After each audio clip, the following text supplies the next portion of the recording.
Hey everyone, this is my Thymesia spin to win build that will make you a boss. You can make it early game and it'll carry you through the entire end game as well. It's all about using the hammer plague weapon for damage and then following up with the scythe plague weapon to get all your health back. It's a tank build I made to help people struggling with the game, but I ended up loving it so much it's now my main.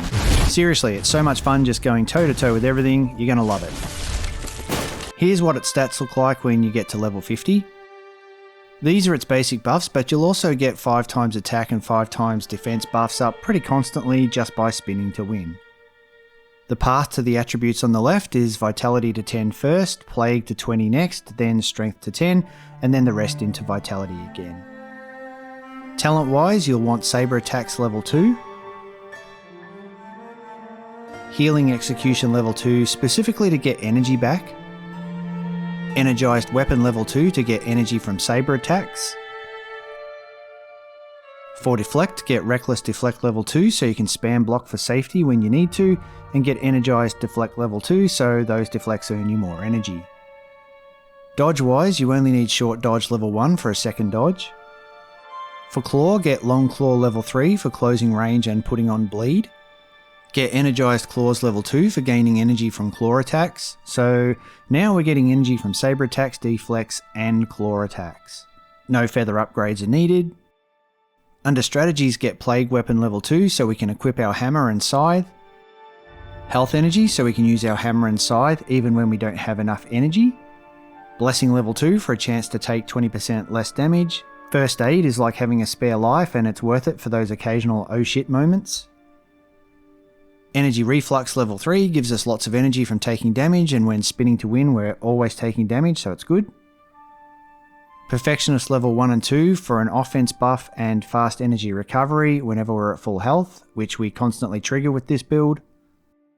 Our main plague weapon is the hammer. Max it out and meet its stats, and you get 50% damage reduction whenever you use it, and a 2% damage increase each time it hits, up to a max of 10%. Plus, at max it uses very little energy and gives a 20% damage increase by default. Second plague weapon is the scythe. Max it out and it'll give you a massive chunk of health back with each hit, and if you're at full health when you hit, you'll get a 2% attack and defense buff as well. The heal the scythe gives you will be 125 at 17 vitality, but it'll be 130 if you use the 4 Thieves vinegar recipe in your potion. For that, you'll need to combine rosemary, thyme, and sage in the crafting menu. Here you can see using a potion makes max health go from 519 to 619. This makes the scythe swing for 130 health recovery every hit, or 260 health back every activation. So the 4 Thieves vinegar recipe increases our health by 20% and increases our health recovery to over 40% of our max health per activation, which is insane levels of healing. To get the hammer you need to farm hammer shards from an elite enemy that wields a hammer in the first mission Sea of Trees. You can run straight to him in seconds without fighting a thing. Here I've sped it up to 200%, so if it's a bit fast to follow, just use YouTube's controls to slow it to 50% and then it'll be normal speed for you.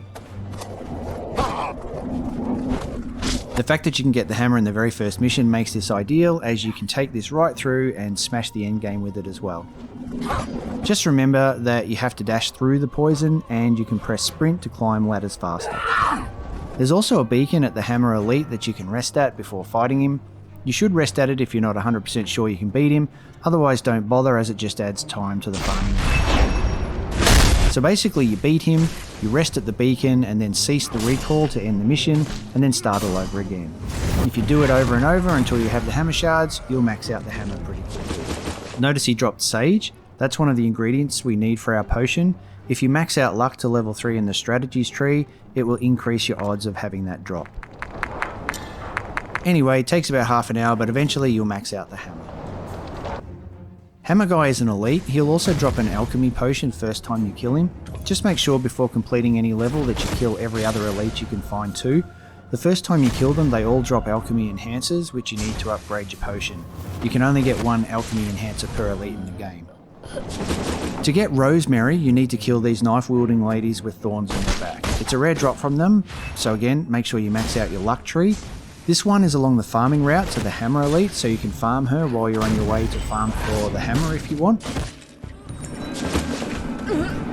I almost didn't see this one drop, so just make sure you keep your eye out and don't miss any drops.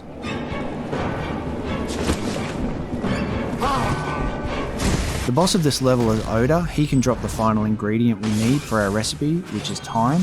His later submission variant, Mutated Oda, can drop it too. I'll include footage of that fight at the end of this video. Once you complete the first level, a bunch of submissions open up. Instead of doing them straight away though, go to the main mission that's there, the Royal Garden mission. This is where we'll get the scythe. From the start, run to the first beacon. I'll show you the path just like before, sped up at 200%. Again, if it's too fast, just slow down YouTube to 50% and it'll be at normal speed.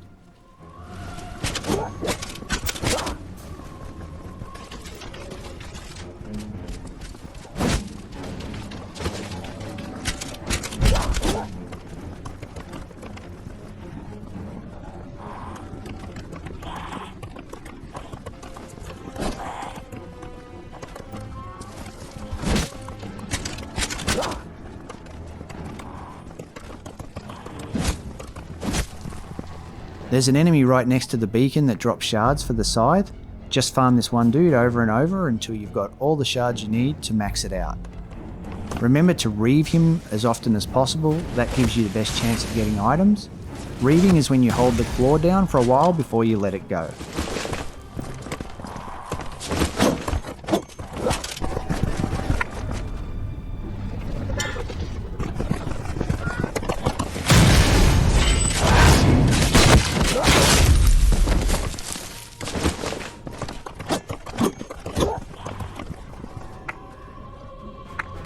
Yeah, so just keep farming him until you've maxed out the scythe.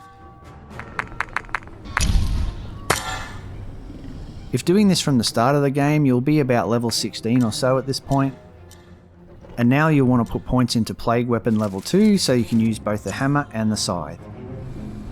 Equip the scythe to your second slot. Now you can cycle between the hammer and the scythe. You'll probably want to leave this mission and start working through the submissions to level up first. Just remember, unless you're still hunting ingredients for your recipe, you won't need to waste talents on the luck tree anymore. Swap them out for Perfectionist level 1 and 2 and Health Energy. From here, just play the game through as normal. Level up, kill elites to get their alchemy enhancers to upgrade your potion, and unlock the last few talents in the build that you need. Remember, I showed all the talents you need near the start of the video. Again, this build revolves around swinging the hammer for damage and swinging the scythe to recover your health. You can use a health potion if you want to increase the amount of max health you have and increase the amount of health the scythe recovers, but you don't need to, like I'm not using it in this boss fight. So the great thing about this build is you go toe to toe with everything without even really trying. As long as you just swing the hammer for damage, then swing the scythe to heal, you can just keep doing that over and over to your heart's content. I guess I'll just leave you with the rest of this boss fight. That's probably all you know to set up this build. I love this build, it's super fun, and I hope it helps you out if you're having trouble with Thymesia or just want something fun to play with. Anyway, do us a favour and like the video if this has helped you out. Other than that, bye for now and enjoy.